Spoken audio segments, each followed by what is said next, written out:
Coming up on episode 338 of Wheel Bearings, we've got the Audi Q8 e-Tron Sportback, the Kia Carnival, Ford Transit 2500, Toyota SUVs on Blizzaks in winter conditions, the Honda Passport Trailsport, the Super Cruise expanding, the price and range of the Chevy Equinox EV, supercharger interoperability problems, rust on Cybertrucks, closing hydrogen stations in California, a torched Waymo robotaxi, and we've got special guest TJ Campbell, tire testing manager for Tire Rack. All that and more coming up next.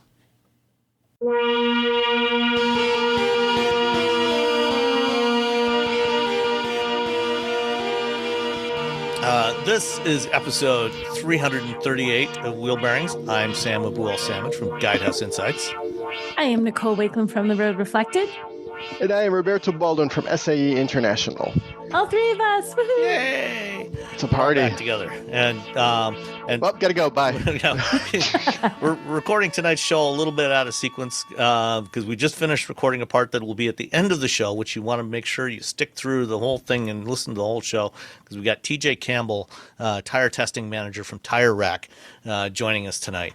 And great conversation with him.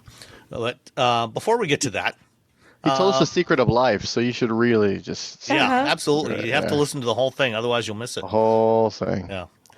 Nicole, what have you been driving? I've been driving the 2024 Honda Passport all-wheel drive Trailsport. So I have a nice little SUV. And it's really weird. It's gray. It's clearly gray. There's no doubt this is a gray vehicle, yet all the stuff that I had said it was blue, and I'm like, what the heck? But the Monroney says gray, so I'm like, there's a few blue pigment particles. Yeah, it was one of those there. I'm like, you got me. This isn't blue, guys. This is gray. But I'm going by the Monroney, which says Sonic Gray P Pearl, maybe, I don't know, Sonic Gray P. So this is the Trailsport, which is their off-road version of this, but I feel like you got to be clear. It's off-road light. Like, you're not really, there's so many SUVs. It's like you can go off-road, like you can leave paved surfaces and go to not paved surfaces, but don't plan on scaling a mountain on your weekend. Like, it just makes it a little easier when no one's doing that. So you're saying no one in their right mind. So what you're saying is you should take this to the Easter Jeep Safari, right? Correct. And show up all the Jeeps. Yeah, the Jeeps will be like, man, we've been doing it wrong. Wrangler people are going to feel like losers. It's just, so this is the more often has like some drive modes. I want to say it has about just over 8 inches of ground clearance, this little extra ground clearance. So it gives you a little bit more, but still, this is like off-road light, guys. I think a lot of the off-road versions of SUVs that we're getting, it's everybody wants that SUV that could go anywhere. So they come out with these editions that are partly substance, but partly looks. And I think it's important for people to really, if you're truly going to go off-road in a vehicle, make sure you know whether your vehicle can do it. Like whatever off-road means to you, whether that means crawling over rocks or driving on a dirt path to get to your cabin. Make sure you know that the SUV that you get is going to do what you want it to do and not what just the automaker might make you think it's going to do. I feel like people get confused by these. So are you saying that just because they put something labeled all-terrain tires on it, that it's not necessarily going to be, something that could go down the Rubicon Trail? Yes, correct. And I'm not trying to knock ye olde Passport. It's a great little SUV, but it's just like, don't think that because you got the Trailsport, which has a little bit more capability, that it's truly... like trail, like a walking trail, yeah. And you're like wearing sporty clothes. It's not like down a 2-track trail to your cabin. It's not for hiking. It's for trailing. Yes. So just keep that in mind. And going to a ski hill, A ski hill, right. So this will do that for you. They didn't make a lot of changes with this, but they did, you do have, I think they said the center console is revised on this. So it's a little bit bigger, more storage stuff for it, which is always cool because you can never have too much storage in an SUV. I like this because I think it's 2 rows, but it's still big. Like sometimes you want a large vehicle, but you don't necessarily want the 3rd row, but it's like, well, don't just make it short because you took away my 3rd row. It's like, can I have that extra bit of space back there, pretty please? And this one does it. So it has a lot of cargo room. I appreciate that. Nice, smooth ride. It's a 3.5 liter V6 with 280 horsepower. It is a 9-speed auto that's kind of kind of good. I find at times it shifted harshly. Like every now and then it's fine. Then it's like, whoa, you did not like me hitting the gas that hard. Yeah, like, but 95, I'm going to go with a solid 95% of the time it was fine. Easily gets up to speed. It's fine on the highway and it's nice and quiet. It does what Honda does well. Honda builds reliable, solid, sort of like non-controversial vehicles. There's nothing like, well, that's out there. That's weird. Unless you talk about the Civic, nothing out there about this, nothing crazy, nothing design wise that you're, whoa, that's just crazy. It's all something everyone's going to be cool with. Everyone's going to think it looks just fine. Everyone's cool with it. Everyone's cool with it. You're not going to distraught. It's like Tom Petty. Everyone loves Tom Petty. It's the Tom Petty of automakers. Everyone loves Tom Petty. Everyone loves a Honda, a wonderful catalog of outstanding songs that the goths, the punks, your mom, the country kids, everyone loves Tom Petty. Much like everybody will love a Honda. Like everyone's going to love it. Your grandma's going to think it's okay. Your kids are going to think it's okay. Everyone's going to think it's okay. So let's circle back to that statement a little later on in the show. About Tom Petty? No, about everybody loves a Honda. Okay. Well, some people love a Honda. Not everyone loves a Tom Petty. everybody loves Tom Petty. Absolutely. There's no question about Tom Petty. That. Okay, just making sure. So, and we have the Trailsport. It's not the base trim, so you can get this cheaper. But the Trailsport, as equipped, the one I have, with all the fees, is $52,390. So this one was a little on the higher side of things, but you can get this cheaper than that. You just have to make an effort to get this. Just don't go for this trim. What do you think the destination handling are, gentlemen? 1100. Sam? I'm going to go with 1101. Sam wins. It's 1375. Good job, Sam. I was thinking 1295, but I figured that you'd still just do the price right. Just do the prices right. Yeah. So and the fuel economy, I feel like fuel economy on this is just okay. Good enough. It's good. Yeah. 21 combined. It's 19 city, 24 highway is what it's rated. So it's fine. It's what he said. That sound Sam made. It's that. So I really like the Passport, and I want to be able. It's funny though. I think the middle of the roadness that Hondas have sort of is a disservice here, because there's like, why would you get this and not a competitor? Like, there's not a thing to say get this because. You can say get this car because it tows a ton, or get this car because it's really super off-road worthy, or get it's the Goldilocks car. It just kind of fits everyone, but there's no like one thing to recommend it. But if you like Hondas, you want that solid, reliable Honda experience, you got 52.3 and you want to go with a 2-row all-wheel drive SUV, Passport will do it. Yeah. Passport. Okay. Robbie, what about you? I've been driving so many things because I was, not here. It's a list on this. It is a list. So I'm going to go through them very quickly. But you spelled Blizzaks wrong. I did spell Blizzaks wrong, and then I was like, forget it. It's driving me crazy. Hold on. Boop. There you go. Is that better? Much okay, better. now Is that better for continue. you? Go ahead. Now you can continue, Robbie. So I went to Colorado, and I drove I was at the Bridgestone Snow Mountain School of Ice Winter Driving, brought to you by Bridgestone. And while I was there, I actually drove the 4Runner and the Rav4, and they were on Blizzaks, they were on their all-weathers, and they were on the Potenza all-seasons. And the 4Runner will keep you from killing yourself. That's what I've learned. Not the 4Runner, I'm sorry, the Rav4. The Rav4, it is just like, no. Every time you try to throw a little extra power at the wheels, no, you're not going to die. No, it is your parents smacking your hand as you reach for a cookie. We know what kind of surface you're driving on. This vehicle can only handle 90 horsepower. That's all we're going to let you have. Just settle down. The 4Runners, on the other hand, were they were very capable, but they would also let you get sideways, which I did. Yeah. Which was fun.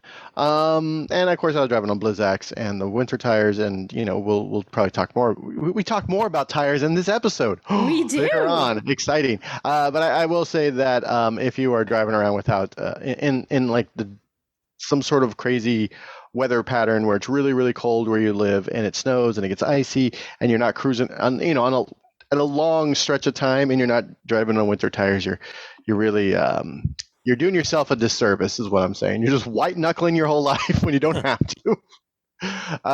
So that's that. Then I had to pick up and transport some ping pong tables for a party that I was putting on in San Francisco.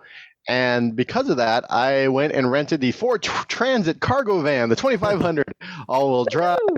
And it was, and having driven the E-Transit and the E-Sprinter, I will say, these things are so much better as EVs. It's a good vehicle. I drove it around. Okay. I enjoyed it. But the EV versions are just so much better, just hands down as driving machines. And especially if you're driving, I drove these things like a couple hundred, 400 miles over the course of the 48 hours that I had it. I did a lot of driving because. Yeah. But therein lies the rub, because the e-Sprinter only has a range of about 127 miles. Yeah, that is the rub for that. But for the ones that if you're just driving around town, if I didn't have to drive to Santa Rosa and then turn around and drive back down to Palo Alto in the same day. Ooh, that's a bit of a haul. Yeah. Then it would have made more sense for an EV. As I was driving, I was like, well, the E-Transit, I wouldn't have had time to do all this. And then I had band practice later that night. So it was a fun day. And when I say fun, I mean miserable. It's been raining. These are all-wheel drive. No issues at all. Easy peasy, lemon squeezy. If you have to rent a cargo van, these are great. And then I still actually have this vehicle. Our favorite sort of celebration in the street, the Kia Carnival. So I have the Kia Carnival. I have the Do SX, not call it a minivan. The SX Prestige. So the Sex Prestige. It is an MPV, which is another way for saying it's not a minivan like Sam was saying, but really it's a minivan. But it's really nice. Mini people van. Yeah, it's mini people van or many people van. How about that? Many people van. Even many people van. I like that. Many people vehicle. It has a 3.5 liter V6 8-speed automatic transmission. It drives actually quite nice. It's I think we've all talked about how much we like the Carnival. This one, it has the rear seat that leans back and the little leg things come up. Mm-hmm. So you can push it back, so it's like super comfy. It's like first class. So you have one person who could be real fancy in the back seat of the car. I guess maybe you could probably do it in the other seat, but if I'm driving, probably less so. Yeah, I really like this car, even though it's the SX, because it's Kia and because Kia and Hyundai's wireless CarPlay and app and Android Auto are just sort of weird. I had to plug it in. I don't know why. Don't ask me. It's the rhyme and read, like the trim levels above my Kona. You have to plug in your iPhone. Our trim level, which is like the second, like the SEL, it's wireless. I don't know why. It doesn't. They something's gonna happen. Someone's figuring something out over at the Kia Hyundai Motor Group. And hopefully they figure out pretty soon, because it's bonkers. It doesn't make any sense. Well, like they did just show a refreshed version of the Carnival at Chicago. They did last week. So perhaps that one will have an updated infotainment system that addresses some of those issues. It is really. So my cousin, she does real estate, and she's been looking for a car. She had a 7 Series. And it's kind of old, kind of long in the tooth, and she got rid of it. And she's like kind of shopping. She's looking for an EV, but I still showed her the Carnival. And she's like, wow. I'm like, if you're showing nice people, look how easy it is to get in and out. And I'm just out there doing my part, trying to get people to buy multi-people vehicles, many people vehicles. Many people vehicles. Yeah. So the Kia Carnival, it starts at $33,600. The one I was driving, because it was the Sex Prestige, the SX Prestige, with all the bells and whistles, including a $500 blue paint job. Sure, it's nice. $49,480. But it feels really, really nice inside. And when I saw the price, I was like, yeah, I can kind of see that. It's a nice many person vehicle. It's not inexpensive, but then again, if you compare it to the other vehicles in the segment, the Odyssey, the Sienna, the Pacifica, you option those up. I mean, I think the Pacifica, whatever the top trim level is, it's not a platinum, I don't think, but whatever it was that I had a few weeks back, that thing was close to $60,000. Pinnacle, isn't it? Pinnacle. Yes, Pinnacle. Yes. It's the Pinnacle one. What's it called? that was almost $60,000. Yeah, so it's $50,000 for the Carnival is not a bad deal. Yeah, yeah. So the fuel economy is combined 22, which is what I pretty much got. 19 city, 26 highway. It's rolling on a V6. It's good. It's a big vehicle. It's not great, but I would like it to be the Sienna. I haven't driven the Sienna up into the mountains and getting some really nice mileage or MPG on that. It kind of spoils you. So yeah. So is that all the cars? I think so. I mean, it's all you had the listed. Carnival, the Ford Transit 2500, and then a 4Runner and the Rav4 on BlizzX. Those are the things I drove over the last 2 weeks. There's probably something else I don't remember. Who knows? It's been a whirlwind. Okay. Well, I had the 2024 Audi Q8 e-Tron Sportback. So last year, Audi did a mid-cycle refresh on the original e-Tron. Well, not technically the original, but the first e-Tron EV, which was kind of fell in between the Q8, Q7, in that size class, and actually decided to rebrand it as a Q8 rather than just simple e-Tron, because now they have a whole bunch of e-Trons. And they did some mild visual changes to it, nothing too overly dramatic. The fascia has been revised. Along the sides, the molding along the rocker panels is a little bit different than it was before.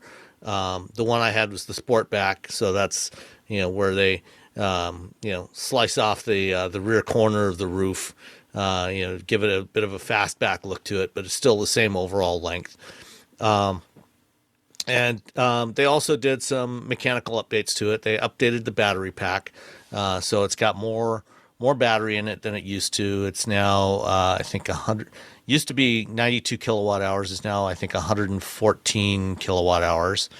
So it's got more range than it did, because that was one of the things that disappointed people when the original Q8 or the original e-Tron came out in 2018, 19. Whatever year it was. Yeah, 2018, I think. I drove it to CES. I think, yeah. And I think it's fine.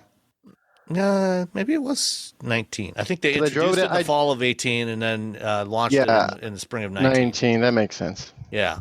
But at any rate, the range was only about 204 miles. It was rated at 204 miles. You could actually do a little better than that, in most conditions.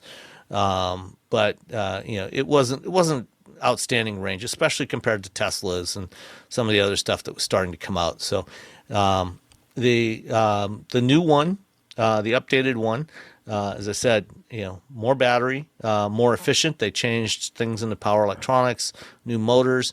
Still has a little over 400 horsepower in the standard version of the Q8 e-Tron. There is also I think it's like 406 horsepower. There is also an SQ8 that they've added this year, which I haven't had. That is a 3-motor version, which is just shy of 500 horsepower. But the 400, a little over 400 horsepower is plenty. This vehicle is quick enough. It's a little under 5 seconds from 0 to 60, which is more than fast enough for a vehicle like this. That's fine. Where are you going in such a hurry? Right. The interior is pretty much unchanged from the previous version. So you still have the dual touch screens in the center stack, and it's a haptic touch screen. So when you're using the standard Audi interface, you actually have to.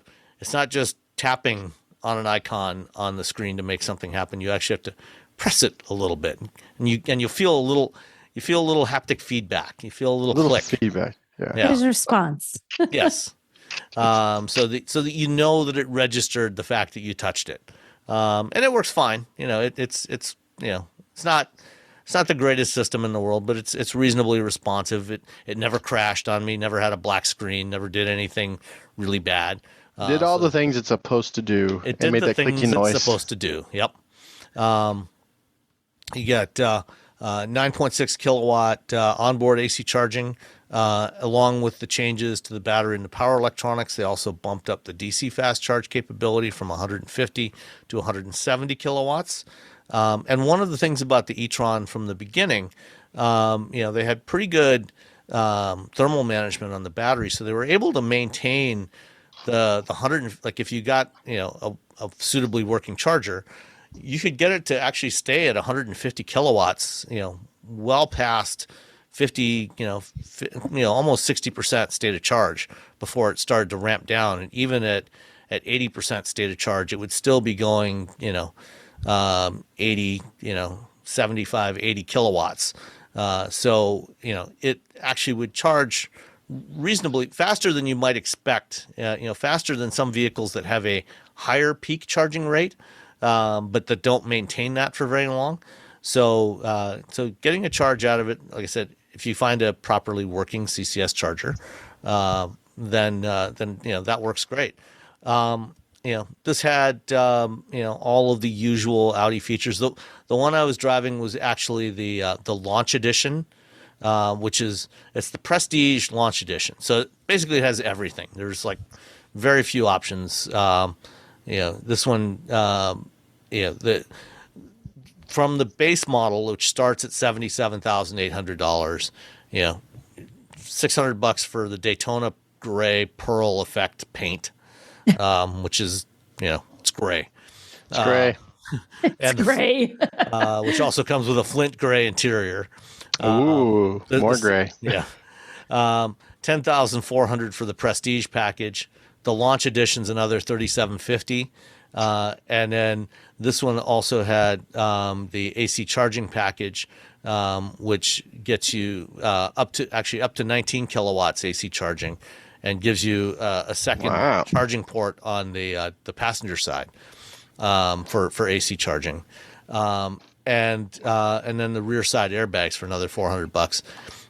The Launch Edition, one of the things that is unique about the Launch Edition is you get these 22-inch 6-segment spoke design wheels that look really nice, but the base models ride on 20-inch wheels. So looking at the Monroney for this Q8 e-Tron, it lists the range as 296 miles, which is substantially better than the original e-Tron. And it's quite acceptable for a vehicle like this. But when I looked at fueleconomy.gov and downloaded the data and everything, in most cases for vehicles that offer multiple wheel sizes, they will actually do separate certifications for each wheel combination, so that you get the right range estimates for that wheel. And usually, almost inevitably, when you get larger wheels, your range estimate goes down. Audi only did this they only did the Q8 and the SQ8, presumably with the base tires. Did not certify this with the 22-inch wheels. And so, when I unplugged it with a full charge, it was showing 250 miles of range as opposed to 296. And when I went out and did my usual test loop, which is a mix of highway, urban, suburban driving, it averaged 2.5 miles per kilowatt hour, which is not great. It's frankly, it's on the low end of what I would expect. But that does, more or less work out to about that roughly 250 mile range. So if you get, a Q8 e-Tron with 22-inch wheels, you will not, I can pretty much guarantee that unless you're a real hypermiler, you're not going to get 296 miles of range out of it. You're going to get somewhere closer to 250, which is, again, it's not bad, and it's certainly better than it was, in 2019, but it's not outstanding, especially considering what else you can get in the marketplace. Altogether, this came out to $95,990. So not just $10 shy of $96,000. You want to take guesses on the delivery charge? 1,100. 1,101. Nicole wins. 1,195. Oh wow, that was close. Yeah, it was.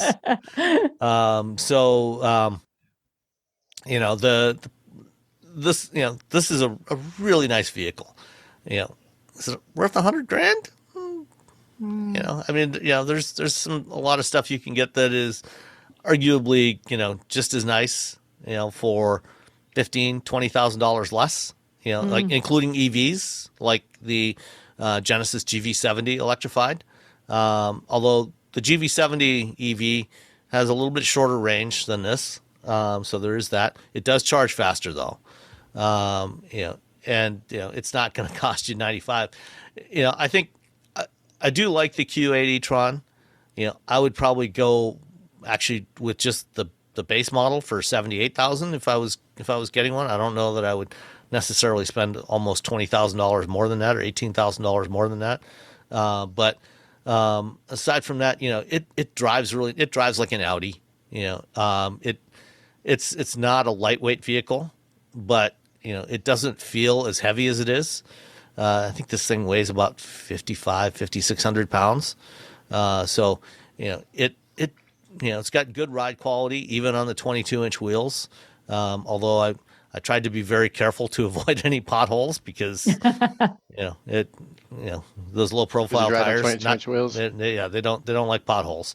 And it was on winter tires too as well, so that also would have affected the range a bit. So if it was on summer tires, driving in warmer temperatures, it actually probably could have gotten maybe 260, 265. So on winter tires and cold weather, 250. Like I said, if you go with the 20-inch wheels, the standard 20-inch wheels, you'll get a lot closer to that 296 or even beyond that. So, get the smaller wheels. The smaller wheels. 20-inch wheels are still very large wheels. They're very large. Really large. 22 is that. Yeah. Get the smaller wheels. Mm-hmm. Let us talk about the Chevy Equinox EV, which now has official pricing and official range. So the Equinox EV is going to start, as we learned a few months ago, not at $30,000 or under $30,000, but at about $35,000. Are we surprised by that even remotely? So more. No. Yes. No. The cheap EV as promised is not the cheap EV as promised. Shock. Well, there's the Bolt. Oh, wait. Yeah. Oh. Yeah. Yeah, exactly. We still don't have an on sale date for the Equinox EV. It should arrive soon-ish, maybe. That's a really Congress. So what Sam said should arrive soonish, maybe. So put that on your calendars, people. Well, the thing is, the Equinox EV is riding on the same platform as the Blazer EV, which Chevrolet cannot sell right now because it's got so many software problems that it just breaks in people's hands. Which is just bad. Yeah. And so they're not delivering Blazers until they fix the software problems. And we don't know when that's going to be fixed. And presumably the Equinox has the same software stack in it. And so, it's unlikely to be delivered until they've fixed whatever's wrong with the Blazer software, which hopefully will be sometime in the next couple of months, maybe. Fingers crossed. I believe in you, GM. You can do this. Come on, GM, do it. Woohoo, go GM, go. Hire some nerds and get to it. On the plus side, the front-wheel drive Equinoxes do have an EPA estimated range of 319 miles. Bam. Which for that's starting nice. at $35,000, that's actually really good. It's very good. Not the cheap car, but also, Yeah. Now you can go 319 miles. And the high-end 3RS trim level for the Equinox will go for $46,795. So $47,000 for an Equinox. Oof. Yeah. And the base 1LT is the only one that's under the $40,000 mark. The 2LT starts at $43,295. All those prices include the destination charge. And GM expects that the Equinox, by the time they get the Equinox EV to dealers, it will be eligible for the $7,500 tax credit. So that helps. You got that going for you. So but it's still 400 volt. It still only charges at 150. Yeah, it's kind of a bummer. 150. It is the same. It's an 85 kilowatt hour battery pack, so it's a 10 module battery pack. So 2 modules less than what you get in a Blazer, but because it's a little smaller and lighter, it will get more range than a Blazer. And there's also the all-wheel drive variants. So the front drive models get 212 horsepower. And then the all-wheel drive is the same setup that's in the Blazer all-wheel drive, 288 horsepower, 346 pounds-feet of torque. And that cuts the estimated range to 285 miles. Still good. So, still very good. Anything above 250, you're just like, yeah, that's fine. Yeah, so range is not going to be an issue with this thing. And, like the other GM vehicles, that are coming out now, GM has finally learned their lesson about, including driver assist systems as standard. So there's going to be lots of that stuff that's all standard, even on the base 1LT model. So, you might want to go with that $35,000 model, with the cloth seats, but you still get lots of features on it. It still has, the big 11-inch center touchscreen and 11-inch digital instrument cluster. You got adaptive cruise control and a bunch of other stuff. And now, you can get the $7,500 tax credit as a point of sale tax credit. If you go to a dealer that is registered with the IRS. So, $27,000, which is not bad. You don't have to wait around till next year's tax return to get your money back. And even the 150 kilowatt charging is not bad. You can add 70 miles of range in 10 minutes. And under ideal conditions. So, it looks like a very promising vehicle if they can ever, actually deliver them. Well, if they just get the software fixed and then deliver them, it'll be fine. Yeah. That's and, if they can actually assemble the battery packs, Yeah, Sure. if you get all the things fixed and then deliver it, that's fine. It's fine. Oh, sorry, I misspoke. It's not an 11-inch infotainment screen. It's a 17.7-inch screen, which is the same one that's in the Blazer. So this is a very large center touch screen. That's where your $5,000 is going. Yeah. Well, even in the base model, you get that. So in the 1LT, you get that as well. So that is the the giant screens at this point. I'm like, sure, whatever. Biggest screen you can possibly find. I don't really need, for the most part, I don't really need a screen that big to know that I got to turn left in a quarter of a mile.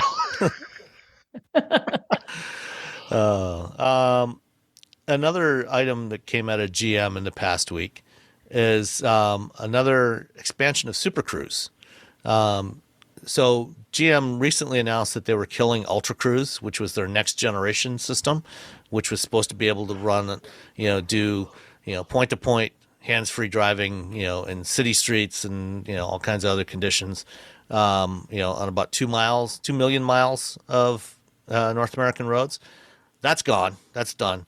But they are continuing to expand Super Cruise availability, which I talked with the chief engineer for Super Cruise and the head of their mapping program, And what they're doing is they're going to be doing quarterly updates starting in the next few weeks with the first one, adding about 40,000 miles. Right now, they have about over 400,000 miles available where you can drive Super Cruise, including like 2-lane rural roads. I've tried it on the Cadillac Escalade a month or so ago and worked really well. So they're going to be adding about 40,000 miles every quarter until they get to 750,000 miles in third quarter of 2025. Which is a lot of miles. That is a lot. That is a lot of miles. So the way Dave Craig, their head of maps, described it, originally it was set up to do city to city driving. Now they're going to be able to do town to town driving, on these sort of secondary rural roads. And they're working with their map provider, dynamic map platform. What they did was they had them go out and do a sampling of all kinds of different roads in Southeast Michigan to start with, and then they have their engineers go out and test the system on these different kinds of roads to see where does it work, where is it suitable, and then classifying those roads, and then DMP has gone back and mapped all those roads nationwide that fit those categories, and then they'll be adding those gradually to the maps over the next year and a half. Cool. Eventually, be super duper cruise. Yeah, but not ultra. I think that's great. I like to see them adding extra stuff to it, making it more usable. Yeah, and then calling it super duper. I'm just saying. And calling it super duper, probably. That's a free one. That's a free one, GM. You can use that. Super duper cruise. Okay. Let's see. Ionna launched since we last talked. Yes. And do you know what Ionna is? It's 7 automakers, 1 mission. It's like Voltron, but for charging. You're looking at the website, right? Yeah, but I also wrote about it. Okay. But I did look at the website. That is the tagline on the website. That literally is what it says. Yeah, but it's not the Voltron part. The 7 automakers, 1 mission. It should say the Voltron part. That would be the best. Be Voltron of charging. Came together as a Voltron, and yeah. Like all these parts fly together, and then it's just a charging station, and it works. That would just be fine. So yeah, the new charging network that was announced last summer by Hyundai, Kia, GM, Honda, Mercedes-Benz, Stellantis, and BMW. They're going to build at least 30,000 DC fast chargers across the U.S. and Canada by over the next several years, and it's called Ionna. Seth Cutler is the CEO of the company, and they expect to have their first chargers deployed sometime this year. So they're diving right into it. I'm hoping I would like to see it happen more quickly. Like it doesn't say how quickly all this is going to happen. Like in 5 minutes or in 5 years. Yeah. Well, with DC fast charging, we know by like at some point there'll be a bunch of them. Yeah. DC fast charging always takes longer than AC charging because you got to find sites that have the power. If they don't have enough power, then you got to get the power. You got to get local permits. Utilities. You got to fight with you got to fight with everybody in town. Yeah. I don't want that near my house. It'll give me. And I get all that, but I still want it to happen sooner rather than later. Yeah. Like I would like all these now. We're building these. We're gonna have one in 6 months. Yeah. Can we make these now, please? That would be great. Just do it now. Thanks. You're a doll. All right. Sticking with chargers. Chargers. The folks at Out of Spec. They do a lot of stuff with EVs and charging. They do a lot of interesting charging tests with different EVs, and they recently put out one of their most recent videos earlier this week or a few days ago. They went and tested one of the latest Tesla Magic Dock Superchargers, which have now been bumped up to 500 amps capability. And they tested it with, I think, with the Kia EV9. And they found that they're still having some interoperability issues. I mean, last year, when we talked, I thought all chargers are going to be perfect. And when automakers first started announcing they were going to support superchargers and switch to the NACS connector, we talked about this. We said, hey, a lot of software issues, to be dealt with. Yeah. Because it works great in the Tesla ecosystem because it's Tesla talking to Tesla about Tesla. Yeah. Now they got to talk to Kia about Tesla and Kia and Tesla and Tesla and Kia. And it's lost in translation. Yeah. Exactly. So they're still either now it was either not charging or charging much slower than expected. So I think we're going to see more of this over the next 6-8 months as automakers start rolling out their software updates and the adapters to allow CCS EVs to charge off of superchargers. I think we're going to start seeing more of these complaints that, I thought Tesla Superchargers were supposed to be so reliable. Well, they're reliable if you're charging a Tesla. Right. Anything else? Maybe not so much. Yeah. I mean, it's a start. I feel like it's a start, but it's like it's not gonna work. Much like I want everything to work for the charging network for Ionna, it's gonna take some time too. Oh yeah. All right. Cybertrucks. Well, you guys have any stainless steel appliances or stainless steel pots and pans? I do. Are they completely stainless? I don't know. Are they, Sam, or is there stuff? Well, I don't know. You tell. I'm asking you. I mean, I feel like they're stainless. Are there any blemishes on them? No, they get fingerprints from my husband because he's a slob, but my stainless steel appliances are otherwise just fine.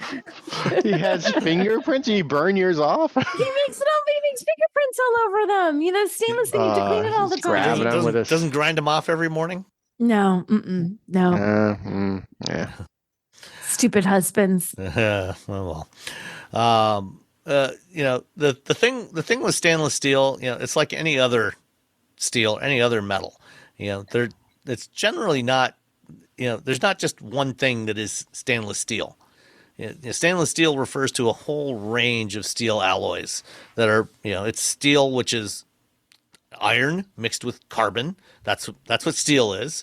And then you add a bunch of other stuff in there that helps to change the properties of the metal, to make it either tougher or more ductile, so you can bend it. But also, in the case of stainless steels, they try to make it more resistant to corrosion, things like that, or staining. But none of them are actually completely 100% totally rust proof. Especially if you leave them entirely uncoated, not even a clear coat or anything. And apparently Cybertruck owners are starting to notice this because they're starting to see all kinds of strange marks and corrosion and stuff on their stainless steel body panels. It was just such a weird idea. I feel like I'm just going to keep, I feel like a broken record. Like you make a few of them that are the stainless steel, but then you make a bunch of them that are like, this is how you make a car, like regular people make a car, and you make it look like the Cybertruck without all the other stuff. Yeah. And then you can make 20,000, 80,000, 100,000 a year. But instead, they're like, we got proprietary stainless steel. And, okay. So if you're going to get a Cybertruck, you might want to consider at least getting it wrapped or, getting a paint protection film on there, to keep it from looking really gross within a few months after. And it's funny, turns out there's a lot of interesting instructions in the owner's manual for the Cybertruck about caring for and cleaning the exterior of the Cybertruck.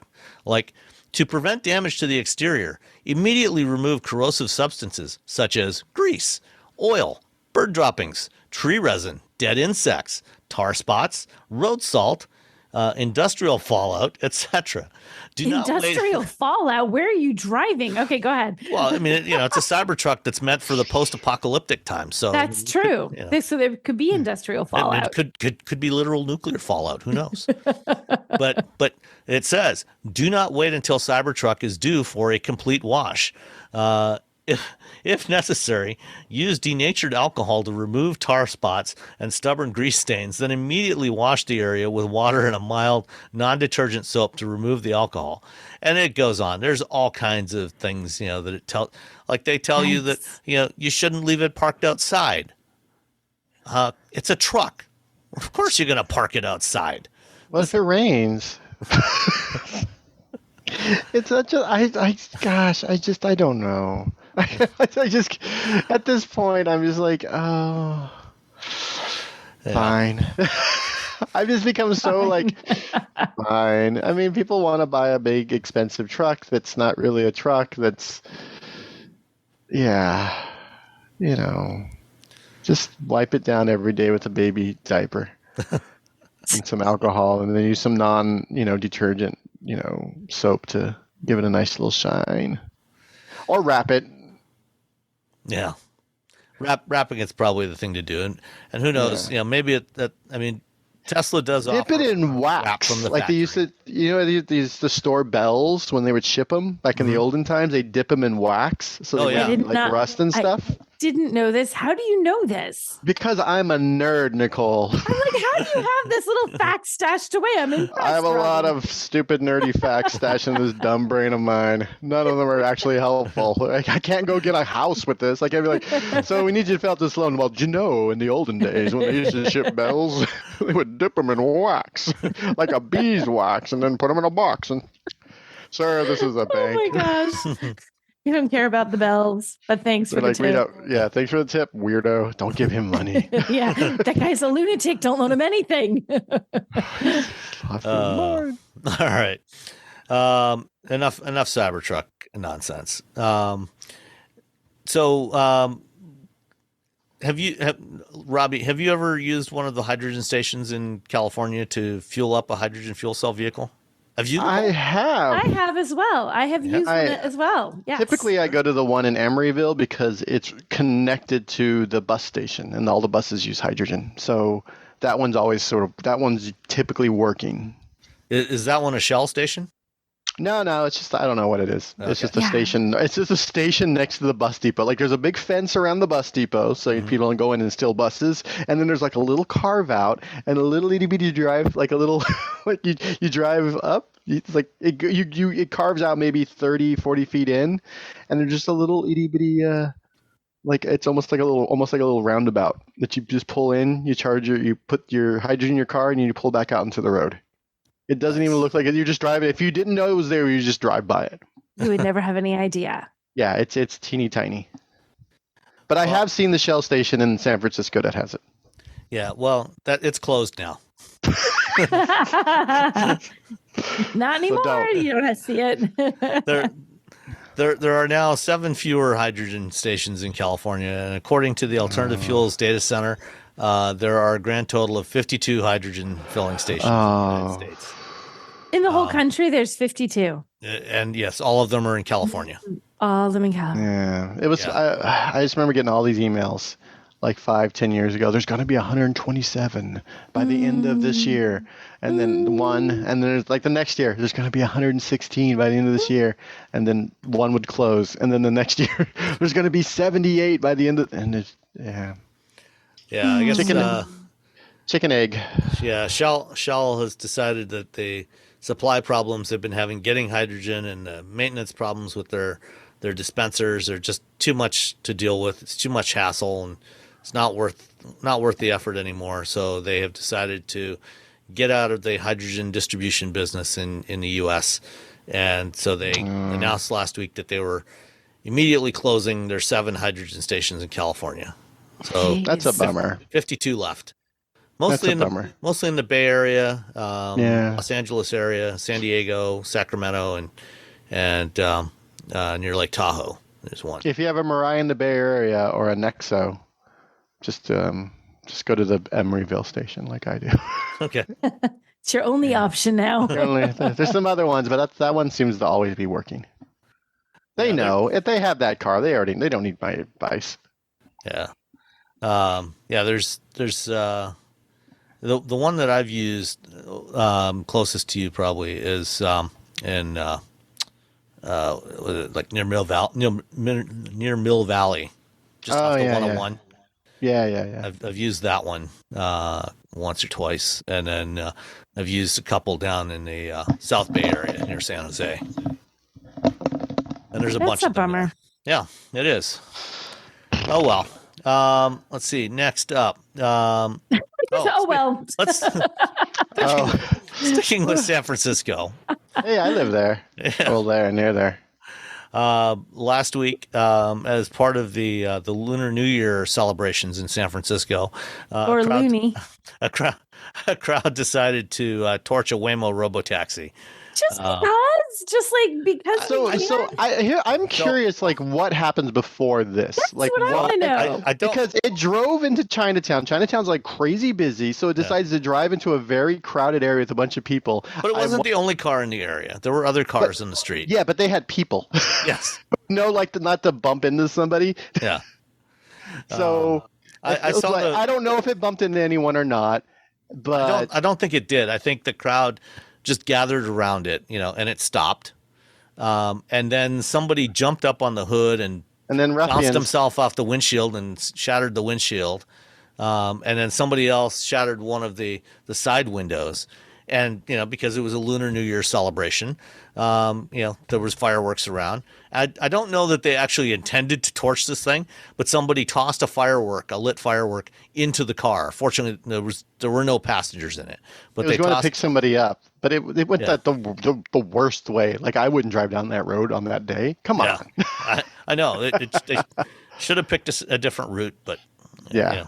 But if you look at, I like the picture at the top of this because the bottom half of the car, fine. I know, it's a weird image, right? I'm like, I would buy this Jaguar convertible is what I'm saying. Well, if you see later pictures, this is while the firefighters were still working on it. Later pictures, it's basically down to the battery. It's done. Yeah, it's all gone. Basically you see the skateboard and that's like it. Aww. Yeah. It's that San Francisco has a very volatile relationship with these self-driving cars because they do insane things that put your life in danger. And then the state was like, yeah, you got to let these drive around without people in it. And the city and the people living are like, no. And, it's going to be, and obviously, this, I'm not obviously. This could have been businessmen, wearing skateboarding. It's San Francisco. Who knows?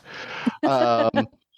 But well, But I would suggest, if you want to disable one of these, just put a traffic cone on the hood. You don't need put the traffic cone. You don't need to torch it. And particularly because these are electric vehicles, you really don't want to be just torching these That's things. A really crowded street, too. If you look at the pictures, those streets are so tight. Such a dangerous thing, And unfortunately, like if you're eating in that little alcove right there, that little spot and you're eating your food, and all of a sudden you're like, oh, that car's on fire. Can we go inside? Fortunately, the battery on this Jaguar I-Pace did not ignite. They got the fire put out before it got to that stage. But, since these are generally all electric vehicles, or at least, plug-in hybrids, these things have big batteries in them. And that's something, especially if you got a big crowd around, you don't want to be setting those things on fire. Not a good thing. San Francisco has hard to extinguish a battery fire. We love blowing things up. Love it. The fires. Anytime we win a big sporting event, I would go around with my Vespa and a camera and just take pictures of things on fire. Like they did in the middle of the road. You have like big bonfires. Everyone's partying, having a good time. But occasionally, a Waymo will show up. Oh my God. We are party people. We love a good fire. That's not the way to party. Don't set stuff on fire. We love a good fire in San Francisco. I'm not saying it's good. I'm just saying we do. I don't know why.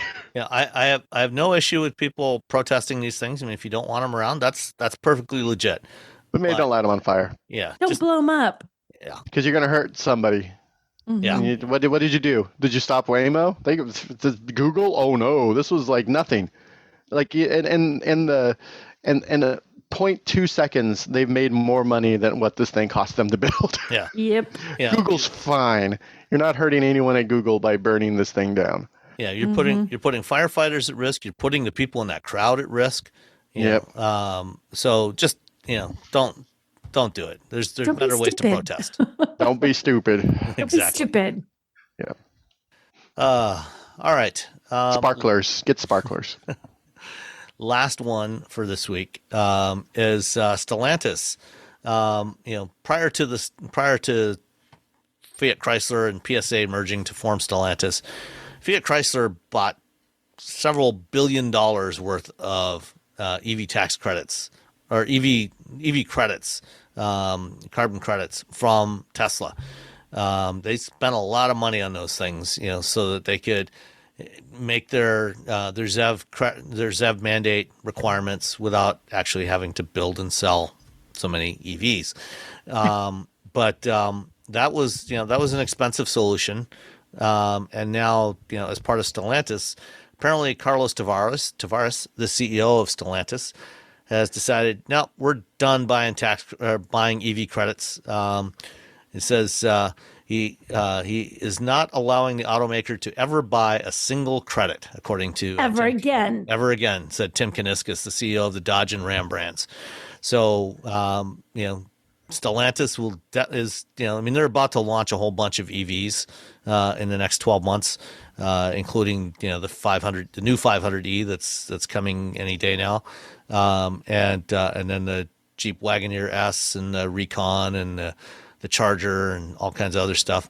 So they've decided no more credits. So it's going to be interesting to watch Tesla's financial statements over the next year or two to see if they find other buyers for all those credits they have, because that's been a good source of income and profit margins for Tesla over the last 5-6 years.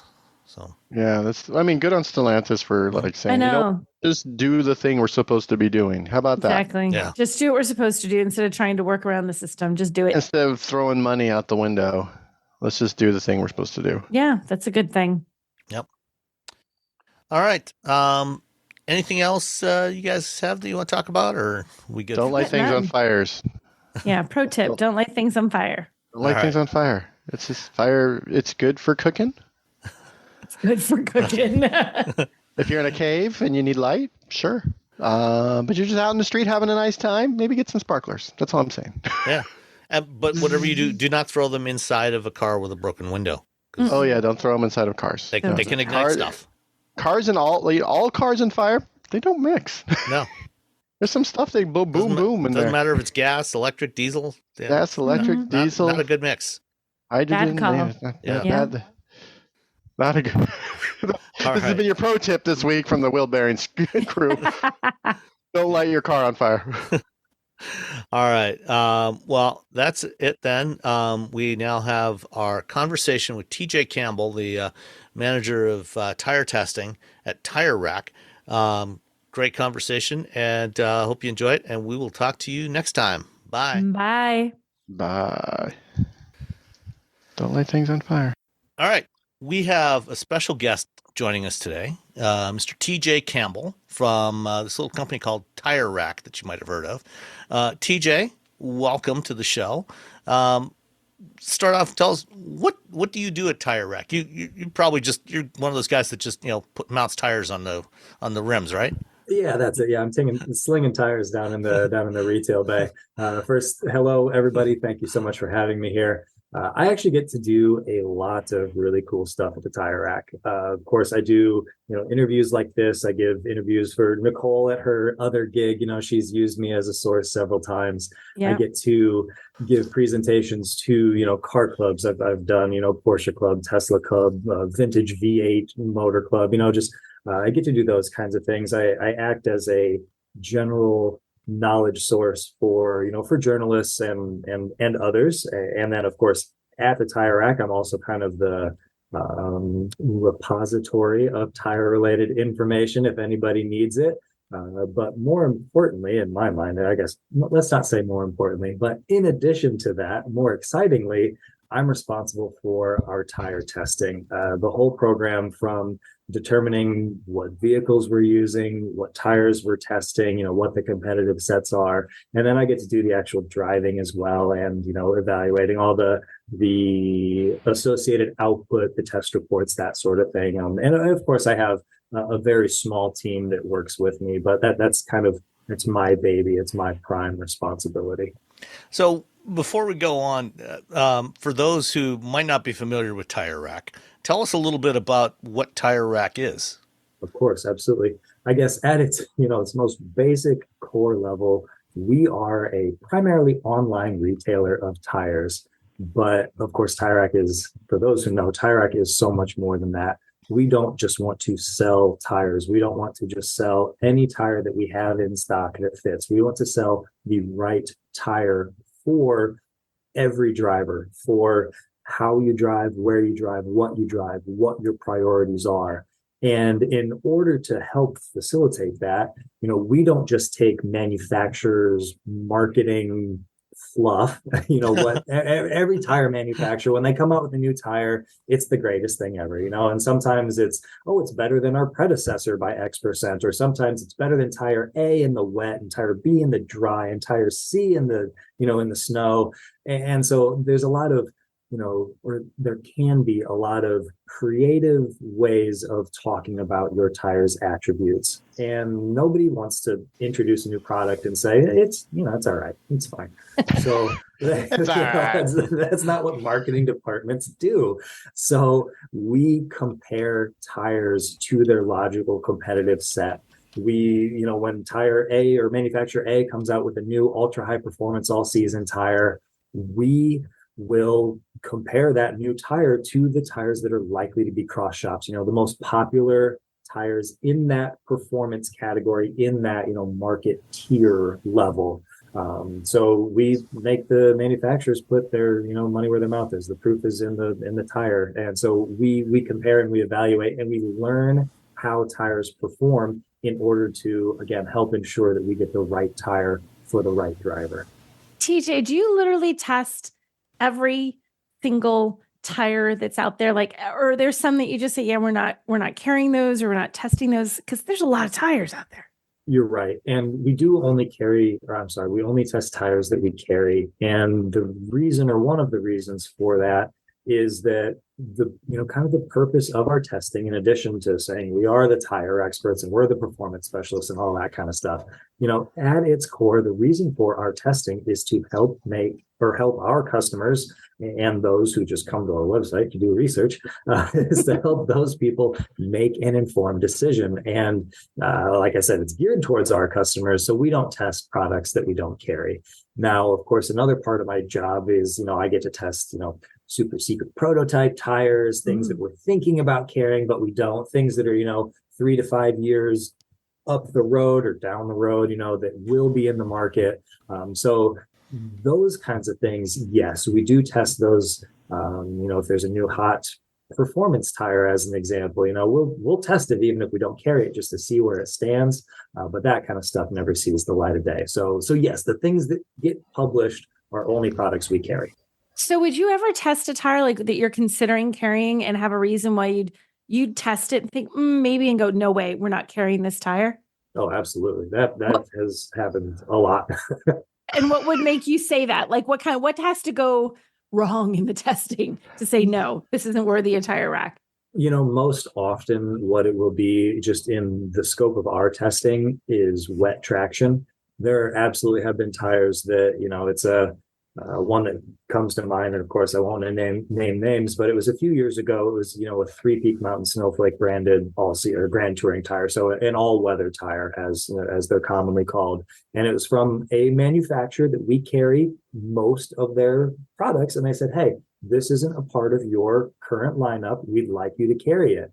And our buying team said, maybe we could make a business case for this. We have some other tires that kind of fit that space, but if it's good, sure. So they say, hey, TJ, will you please test these? And so our team tested it. And yeah, the wet traction was just diabolical.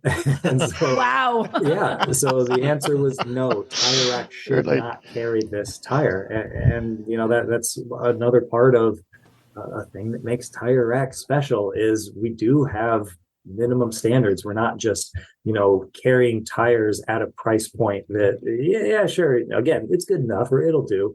We try to, only sell tires that we would stand behind their performance. So what sorts of testing do you do on the tires? And I guess, how long has Tire Rack been doing testing of tires? I mean, is this something you've started relatively recently, or does it go back to the origins of the company? Not quite to the origins. Our tire testing program started in the early to mid 90s, like 93, 94 is the closest numbers that I can get. Unfortunately, the gentleman who started our testing program isn't with us. He's still with the Earth, but he's not with the company anymore. He's not with the Earth. No premature obituary there. Yes, yeah, no, he's still alive and well, but he's not just standing next to me anymore that I can ask him those kinds of questions. But yeah, I believe it was either 93 or 94. So we've been doing it for a considerable amount of time. And as far as the types of testing that we do during our regular summer test season, we evaluate on our road ride route. So ride quality, noise comfort, and steering and on-road handling. And those are subjective evaluations, 1 to 10 score. And we have a 6-mile loop of local roads around the Tire Rack headquarters. And it is an excellent mix of roads. We have concrete, asphalt, brand new, cracked, frost heaved, potholed, patched, cross cut, just this whole variety of road surfaces and conditions of repair and speeds as well. Everything from 40 miles an hour up to 65 miles an hour and everywhere in between. So we've got this huge kind of cross section of what people experience and what people drive on every day in the real world. So that's our real world road ride, which I am terrible at saying, that portion of the evaluation. And then we will evaluate on our test track. We have it's not big, but it's 1/3 of a mile. So it's kind of like a bigger autocross style track with an irrigation system. So we test in the wet. We test objective metrics. So lateral traction around our 200-foot skid pad and braking, 50 to 0 mile an hour braking distances. And then we have, of course, handling laps where we evaluate lap times, segment times for, actual objective measurements, but also we have subjective criteria that we evaluate as well. We evaluate braking behavior, steering characteristics, cornering traction, and then handling and balance, which is just kind of an overall feel of athleticism for the tire. Then we do those exact same things in the dry, and that's all we do for the summer portion. If it is a 200-ish tread wear or lower tire, we also go up to our local racetrack, Gingerman Raceway in South Haven, Michigan, and we evaluate those tires on the track up there. Again, evaluating the same criteria subjectively in addition to lap times. For all season tires, we will also do ice acceleration and braking at our local skating rink. And then we go to a dedicated winter testing facility and we test how they perform in the snow. So again, acceleration and braking and handling laps for both lap time and subjective characteristics. How big is this skating rink? Because there's people skating and you're just driving by. No, we rent it specifically for us. And it's interesting because, there are multiple sheets of ice at this rink. So there are people in the building.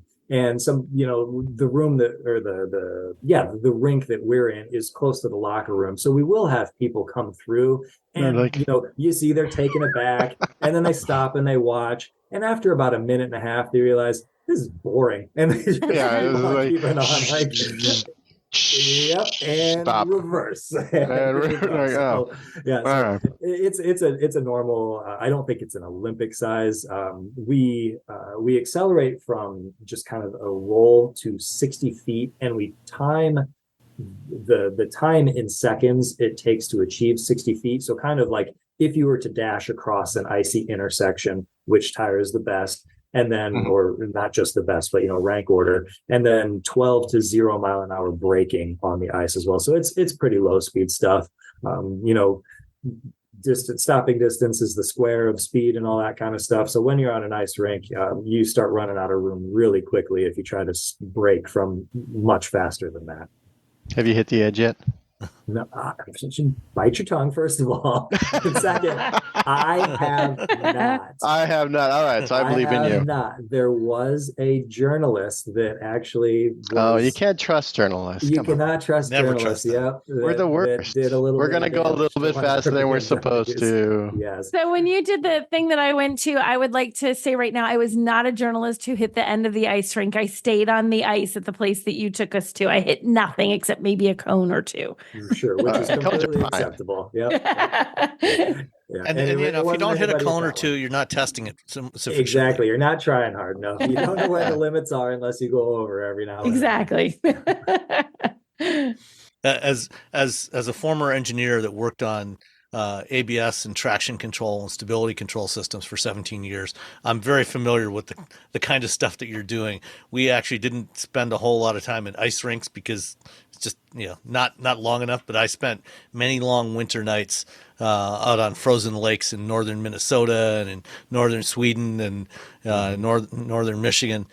So I'm quite familiar with how long it takes to stop when you're on a sheet of ice. Yeah, it sounds like we have tested at a lot of the same places. So, yeah, probably. Which makes sense because there aren't that many winter testing facilities, especially not in North America. So it's a pretty small community. So, how big is your fleet of vehicles that you use for testing? Because I'm assuming you test a variety of different vehicle types and configurations, with all the different kinds of tires that are out there. You're correct. Yep. And you've kind of caught us in a transitional period right now. So I can talk about what it has been and what it's going to be. In the past, our test program was designed for all of our sales team to evaluate all of the tires that we test. So in order to make it as assembly line and as easy to remember as possible for our team, we group them into test groups of 4 competitive products. And we had 4 identically spec'd vehicles, each with a different tire on that product. So our sales team would just drive back to back to back to back. And that's how they got their, comparative evaluation so they could talk to customers on the phone. Well, since COVID, our sales team has been working from home and our tire testing program switched to where it is just myself and our one other driver who evaluates all the products. So we don't need to have that 4 identical test vehicles move as quickly as possible. We can use a single vehicle per segment and then just switch the tires their trackside. We have a guy that is going to do that for us. So in the past, we had 4 car-based test vehicles, which traditionally have been a BMW 3 Series or 4 Series. We will, not last year, 2 years ago, switched to Subaru BRZs. So that was our 4 cars. Then we had 3 SUV-based vehicles. Not originally, but kind of when I first started, it was Porsche Cayennes. And then we moved to Audi Q5s, which worked okay. And most recently, we've been using Ford Explorer STs. Those actually work very well as test vehicles. And then we also have 2 identically equipped Tesla Model 3 dual motor performance. They're the performance Model 3. So right now we have 9 test vehicles, and that's the way we've been doing it for the longest time. Now, because our whole sales team isn't going through the program anymore, we're only going to have 1 vehicle per segment, but we are going to have more specialized vehicles. Right now we're using the BRZs to test touring tires or track tires or performance all season tires. And while they work very well, that was of course one of the criteria before we would select what our test platform was. It's still, you can't have the right vehicle for testing performance tires and touring tires if you're only using 1 vehicle. So now we are going to specialize. Like I said, we have the G87 M2 is going to be our kind of like top tier performance. And then We don't have the other vehicles just yet, so I can't talk about all of them, but we're going to have a specific single kind of sporty SUV platform. We will have a touring platform. We'll have a truck. We'll have a kind of mid-level performance, and then we'll have our 2 EVs. So we're going to have 6 test vehicles now. 4 of them are different than the 2 Teslas. So with testing, I know it changes from season to season. Obviously, you're doing summer testing during the summer, but are you literally testing vehicles all year long, or is there a period of time where you're not having to test vehicles or test tires? Yeah, understood. There are very brief kind of 3 to 4 week windows from time to time. So, during our test season runs from April 1st until really the end of October. But we also almost always, I'll say always because I haven't had a single season where it didn't happen. We have those special requests from manufacturers that, hey, can you test this product that's not out yet and test these 2 pre-production specs and let us know what you like better, that kind of stuff. So that we try to do before the test season, after the test season. And then as soon as our summer test season is done, then it's ice testing, and then it's get ready for snow testing, and then it's okay, write up all the reports from the snow testing that you just did, and now prepare for next test season. And so it's, like I said, there are like these brief little windows, but in general, yeah, we're driving, we're evaluating tires. I will just say 52 weeks out of the year. It's probably not exactly that, but it's darn close enough. Can you talk a little bit about the evolution of tires? Like, have they gotten, do they seem better, let's just say in the last decade? Yes, most definitely. Tires are something that it's a consumer product that essentially everybody uses and very few people understand. A lot of people don't care. A lot of people just, their transportation, whatever's on the car, they just get the same one. Yeah. As long as I don't have to rotate it or whatever, and it still lasts me 70,000 miles, that's like, but it's like any consumer product. It's like golf clubs. It's like televisions. Like, there are the pros. There are the people that are very enthusiastic. There are the people that, want to be good at things, but really they're just somebody that really likes to research stuff. Then there are the people that say, I just want to make an informed decision. I want to make the right choice for my money, for my family, for whatever. So there's this huge stratification of consumers out there, and a lot of them unfortunately don't notice that yes, tires have improved throughout the years. They are still making big advances in compounding technology, in tread pattern technology, in internal construction and materials. So yes, it seems like, especially at the kind of the top tier level where they have the money, the R&D, the experience, that kind of thing, tires are getting better at everything. The old saying, tires are a trade-off, everything's a give and take and a compromise, and all that is still very, very true. But they are figuring out new ways to not necessarily eliminate, but to greatly reduce those compromises. So you have tires that perform better in the wet and the snow and the dry, and they last longer than 5 or 10 years ago. So we're still seeing big improvements. You mentioned earlier, briefly in passing, all-weather tires, and those are different from all-season tires, right? Or how different are they if they're different? For the longest time, or for a long time, we drew a line in the sand and said we will not use the term all weather, because that implies that these are tires of a different category than their all season counterparts. And in reality, what they are supposed to do is still the same as a Grand Touring all-season tire. It's supposed to last a while. It's supposed to give you good ride quality and comfort and wet traction and dry traction. But it has that 3-peak mountain snowflake symbol on the sidewall, which all that means is it scores 10% better than the industry standard reference test tire, the SRTT, in medium packed snow acceleration traction. So it is simply just a merit badge. It doesn't have really, I mean, technically doesn't have anything to do with braking on snow or cornering on snow. And it absolutely has nothing to do with ice. All that snowflake symbol means is, again, it performs to a minimum competency in straight line acceleration in snow, in medium packed snow. So, it's like a merit badge. Does that make this a totally different category just because the tires have that brand on them? It's kind of a making a promise to consumers that we didn't want to make. And especially in the early stages of those types of tires, there were non-branded tires that outperformed in the snow tires that had the Three Peak Mountain snowflake symbol. It wasn't known in the marketplace that this symbol meant something. So tire manufacturers weren't testing their tires other than winter tires. They weren't testing their all-season tires to even see if they would achieve the Three Peak Mountain snowflake brand, because there was no added value to them, no added benefit to them to justify that time and that expense. So, like I said, there were non-branded tires that would outperform in the snow in that specific test, tires that had that symbol on it.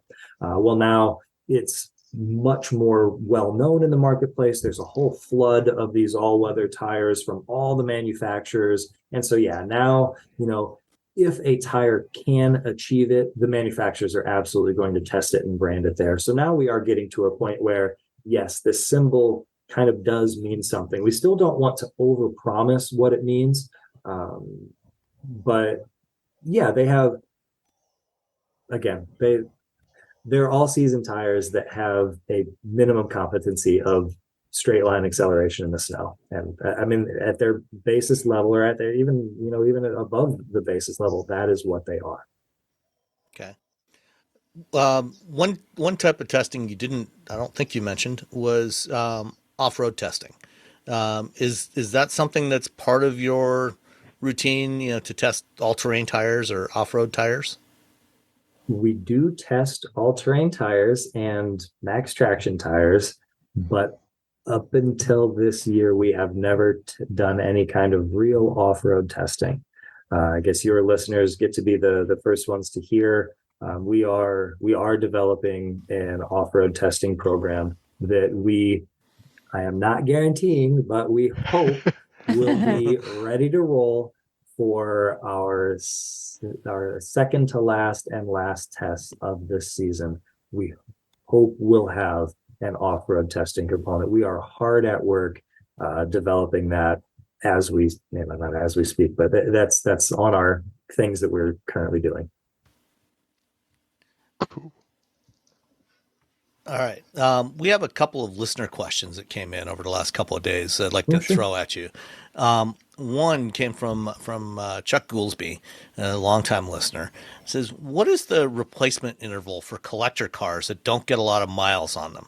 Because if you've got a car, an old car that's been, that only gets driven a little bit, over time, you're going to start to get dry rot on the tires. They're going to crack. When should you think about replacing tires on a car like that?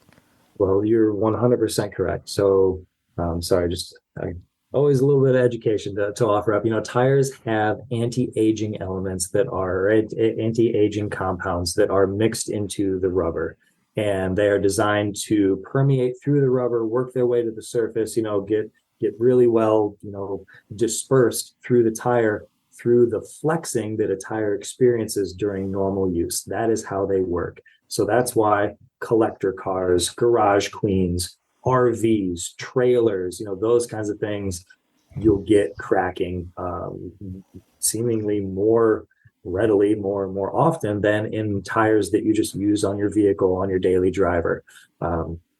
So because they're just not getting the opportunity to rotate and flex and having those materials, because polymers, are literally long strand hydrocarbon molecules, and there's stuff that's mixed in there to keep it pliable. And so it's just that stuff is kind of permeating through the tire as you use it. Yes, yep, through the flexing of the tire. That's the way it works. But if the tires never really roll, then those compounds are in there, but they're not getting to where they need to be. So of course, for a collector car, you should inspect your tires, because even if we give you a calendar age, which I will say actual numbers, don't worry, I'm not dancing around it, but even with actual numbers in years, if it starts to develop cracking before that, that's when it's time to replace it. You know, I mean, you can't say, oh, I mean, these tires are supposed to last X number of years and I have X divided by 2, so they're still good. That's it. Like, you know, it doesn't work that way. But the tire industry as a whole does not have consensus on that. Certain tire manufacturers have age statements. Certain tire manufacturers completely avoid it and say, no, we're not touching this one. And there have been, independent studies, JATMA, JATMA, the Japanese equivalent of the DOT, they have an older statement. So we've taken our experience, what we've learned from our tire manufacturer partners and other studies that are out there, and Tire Rack's rule of thumb is 6 years from the date the tires are placed into service. And that means mounted on a wheel and inflated. That does not mean placed on the vehicle. So this holds true for the spare in your trunk as well. Because once a tire has pressurized air in the air chamber, that air is permeating its way through the tire, and it is oxidizing belts. It is introducing moisture to casing to casing material. It is doing its best to try to work its way through and create any kind of separation that it can. So once it's mounted on the wheel and inflated, it's 6 years from that date, or 10 years from the date of manufacture, whichever comes first. So if you've had a properly stored, which that's a key component to it, if you have a properly stored tire that was manufactured 5 years ago, it is, okay to be put into service, and then you'll get another 5 years out of it, as an example. Okay. Another question that we had from a listener, from AJ Gupta, at a price point, how much is the difference in quality between different brands? And he gives the example of, is a $200 Pirelli superior to a $200 Cooper? There's so much that goes into pricing of tires. Of course, there's, the manufacturer's opinion of themselves plays into it. There is how much, they want to command in the marketplace. There is, of course, materials. There's R&D. There's, all kinds of kind of black magic that goes into it. And even this is an in-depth, this is a deep question that was just asked here. I don't want to say or even give the impression that brand A is superior to brand B in all situations. The only way I would be confident giving a solid answer is if you asked, how does this $200 Pirelli, this specific one, compare to this specific $200 Cooper tire? Because it could be, it could be a Pirelli, P4 4 Seasons Plus, which is their standard touring all season tire, designed to last 80,000 miles. It's this long life tire, and sure, it's fine, but if you're that focused on tread life, generally you give up something. And in that tire specific case, it's kind of wet traction and winter traction. And then you've got, say, like the Cooper Cooper Discover and Duramax, which is an all-weather tire that's over-engineered for toughness because they thought that they needed to, or that they should create a tire that is manufactured to survive the urban warfare of city streets, of potholes and construction zones Michigan and all this. roads, So exactly. So it's like this extra tough tire for crossovers and SUVs, and it's like those two are priced pretty comparatively, because it's like this Pirelli tire that is, it's good, but let's be honest, it's longevity focused. And then you've got this Cooper tire that is like this specialized, like we've got this really specific niche that we're trying to make, and they're priced about the same, but they're totally different, So it's It's tough. That's a tough question. So I guess the answer to that then is, it's going to depend on which particular pair of tires you're comparing, and there is no one right answer to that question. Correct. I can make a kind of a broad generalization that again isn't always true, but we do find that the top tier manufacturers have a tendency to be able to make tires that perform a bit better at all things than the lower tier manufacturers. The lower tier manufacturers, you have a tendency to find that one of those classic tire compromises, there's going to be a one place where they kind of falter a little bit. And again, that is not always, but that makes sense, given, that, Bridgestone or Pirelli or Continental, or Michelin, or Goodyear, they've got a lot of resources for doing R&D and testing, and, they can spend the time and the money to evaluate it in all these different conditions, whereas a smaller manufacturer that might be a little more specialist, focusing on a particular market segment, they're going to focus on particular areas of performance, and it may give up a little in some other areas. So it kind of makes sense. Yep, you're right. And and like a tier 2 or a tier 3 manufacturer, even if they do have the materials and the R&D and the know-how and the expertise, if their product doesn't command enough in the market, if their name doesn't command enough in the market, that they can throw all of that, weight behind it and still make a profit at what they would have to charge for their tire, they're not going to do it. Because if they've got if it costs them $170 to throw all this R&D into a tire and the market only pay $150 for a, fill-in brand name here tire, why would they? It's still business. So one of the topics we talk about a lot on the show, just because there's a lot of new vehicles coming out in these segments, is EVs. And, one of the things that I think we're starting to see more and more of is that EV tires, or tires used on EVs, generally don't last as long as similar tires on an internal combustion vehicle.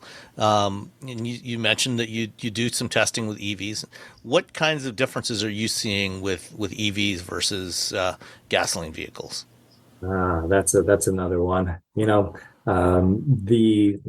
Based on the studies done by the tire manufacturers, they quote anywhere from 20 to 30% reduction in tire tread life for the identical tires on a similar EV versus a comparable internal combustion engine vehicle. So yeah, automatically, it's not that tires designed for EVs wear out faster necessarily. It's that EVs wear out their tires faster because they're harder on the tires. Absolutely, yeah. More, you all know the whole rigmarole. The instant torque, the low center of gravity, the added weight, the fact that it's a Tesla's, a 4,000-pound sedan that's set up to handle like a Porsche 911. All this stuff. This is all hard on tires. So that's the way it is.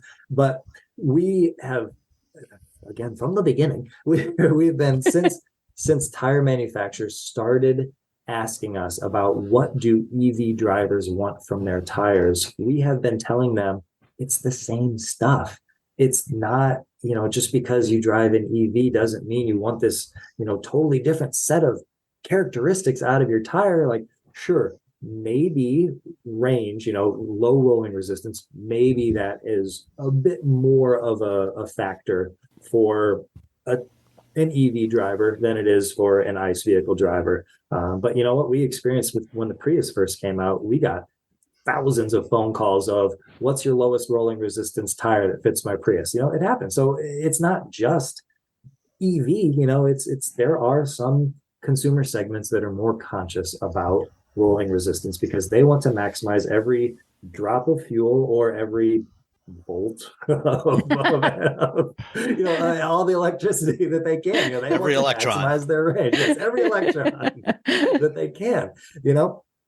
So yeah, there are some EV drivers that really want a low rolling resistance tire, but I would bet 95% of the time, if you said to that person, "Are you willing to completely sacrifice wet traction, snow traction, and even longevity to get it?" The answer is going to be no. It's so they're still drivers. They still want a smooth and quiet ride. They want, reasonable handling. They want reasonable longevity. They want wet traction. They want dry traction. They want snow traction. Drivers we all want it all out of our tires. And again, if they last 100,000 miles and we never have to rotate them, even better, we,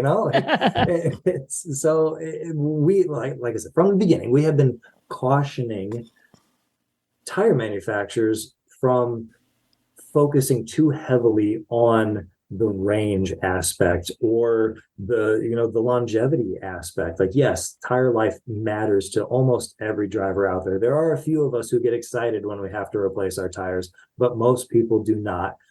But again, I don't think these EV drivers, and we have kind of survey results to support it, they are not willing to sacrifice all these other components to get 70,000 miles out of the tires on their EV. So yeah, we want any EV focused tire, which that's another kind of nebulous conversation, that what is an EV focused tire? Some tires are designed from the ground up to be used on an EV. Some are lightly warmed over, existing replacement market tires, and everything in between. Some of them are the same tire with just a brand on the side that says, EV focused or whatever. So it's, wow.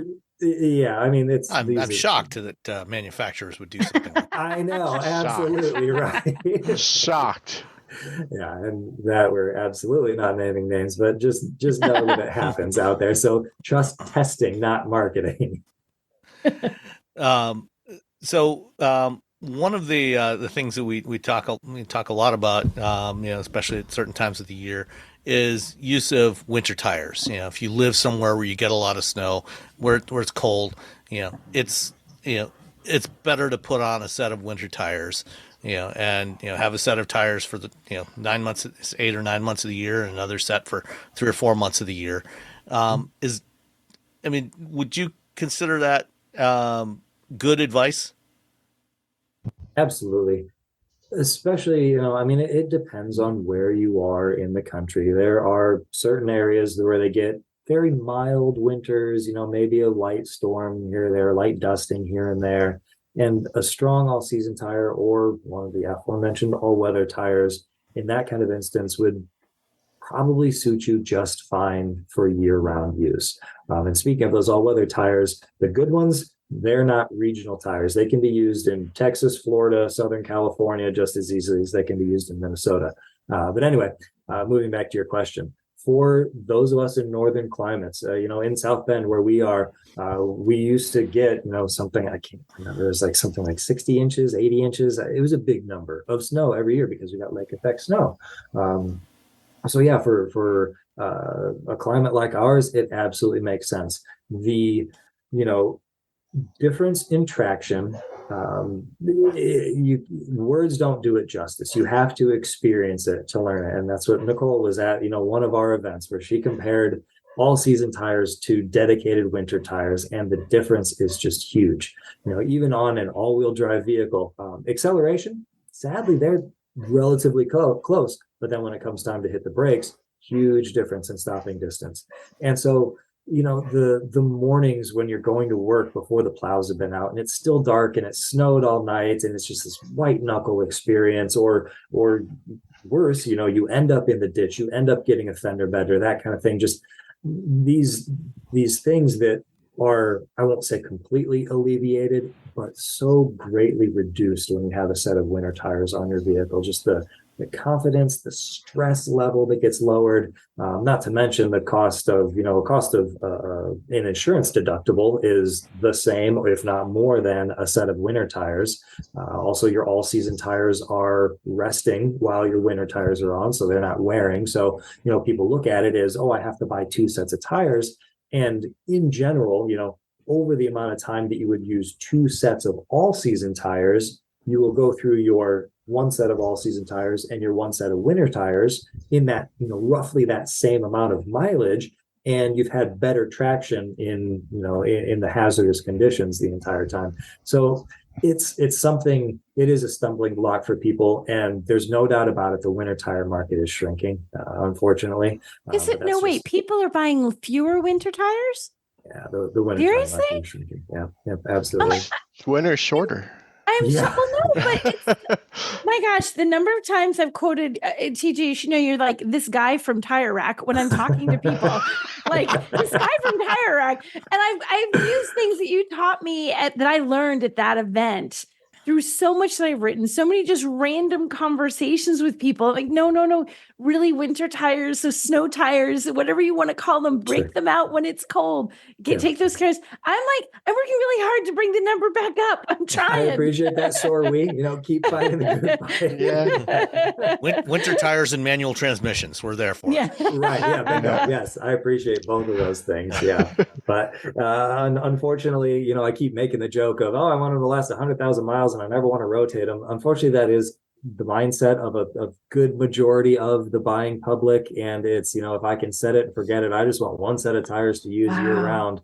I'll just white knuckle it for 3 months. Yeah, you got it. And then all of a sudden it's over and I forget because it's spring again, and we'll do the same thing again next year. It is amazing. I just did the Bridgestone winter tire driving school last week. And on the Blizzax, and between the Blizzax and the all seasons and the all weathers, it's just just go. If you live in a region where it's really cold, because it doesn't even have to be snowing, it just has to be really, really cold. Yeah. Those winter tires make all the difference. You got it. Yeah, I completely agree. Yeah, I bought my first set of winter tires from Tire Rack back about 1993 for my 91 Mustang 5-liter, and back in those days, I had the tires delivered to my apartment, and a set of wheels that I bought, and then I went to a local tire shop and had them mounted and put them on the car, and then I had to store my summer tires, the rest of the year, or the rest of the season, and then just swap them in the spring and the fall. But now, last year something big happened for Tire Rack. I think you were required by Discount Tires, and now I think part of that is there's now a program, like if you order tires from Tire Rack or from Discount Tire, they'll store your tires for you. Is that correct? When they swap? I don't. That's outside of what you work on. Yeah, it is. I mean, I'm familiar. We have a mobile tire installation service that you can have them delivered to your apartment, like your example was, and you set up a time, and we come to your parking lot, and it's a van that has a mounter and a balancer, already in the back of the van, and so they do that whole thing while you wait. It can be done at work, it can be done at home, or if you go to the gym for an hour and a half or 2 hours a day, you can have it done there, just wherever there is space. That is in many markets, not every city is covered by that, but we're working on expanding it to cover much more. But as far as like tire hotel storage goes, I am not certain, and I'm actually going to defer to my PR guy who's sitting silently. Gary, have you heard anything about that? I'm going to have to look into that one. I seem to recall reading it in one of the press releases, but I could be wrong. I don't think so. I feel like that's the kind of thing I would have heard about if we were doing it now, but admittedly, that's on the marketing side of the world and the our business development side of the world. So maybe it snuck in when I was out testing tires and I didn't know. But... Call your local tire installer and ask them if they will store your tires for you during the winter. Discount Tire. Tell them TJ told you to call. He said it was cool. Store them for you. Like, TJ, TJ. TJ said you could store these up in the mezzanine there. Yeah. I'll be back in March. See you later. Sorry, Sam. You found a gap in my knowledge there. I apologize. All right. Well, let me throw one other one at you that may be more within your scope, which is traction aids. So for those that decide to run all season or all weather tires, but they still want to be able to get some better traction. If they get a surprise snowstorm, or they're heading up into the mountains. Like for example, my daughter who lives in Denver, last fall she bought a new vehicle that came with all season tires, and I got her a set of these snow socks to put on there because I had seen the guys at TFL tested them and they seem to do really well. Is that something that you guys have looked at? And do you have any thoughts on chains versus snow socks or any other types of traction aids? We used to carry the auto sock way back in the day before I worked there, and they do work. There are varying degrees of effectiveness. It's not something we have evaluated, though. Interestingly, my buddy Jonathan Benson over at Tire Reviews with a Y, Tire Reviews, he recently did a test with, I don't know, half a dozen or so of those different traction aids and found mixed results, mixed levels of durability. Chains, if I remember correctly, chains were ultimately the best on ice and pack snow. But some of the other, I'll say, more easily installed and more easily portable solutions worked quite well. I only watched the video once, so I don't remember it specifically. And I know it's weird to have the tire rack testing guy recommending somebody else's testing, but if you're getting your information from a good, reliable source, which I believe that source is good and reliable, I'm happy. That's what I'm in. I'm in the tire information business, not necessarily my testing is better than anybody else's testing. So I'm happy to defer to his experience on that one. Okay. So what is your personal car and what kind of tires do you have on it?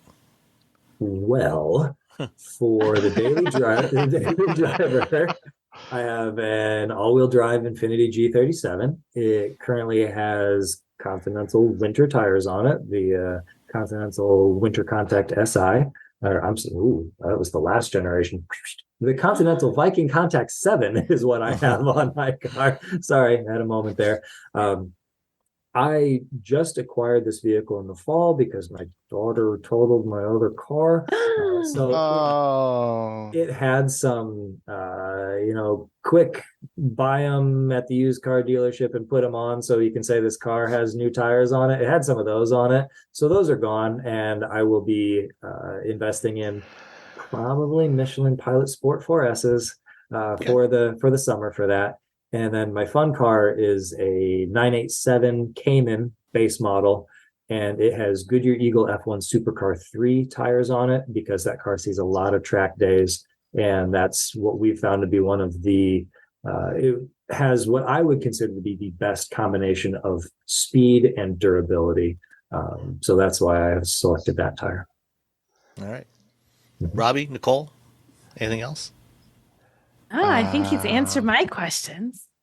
I need I'll pester him later. I got some new tires in my garage. Could you stop by, TJ, and put the new tires on my car? I still haven't put them on. Sure, absolutely. Yeah, then you can store them now.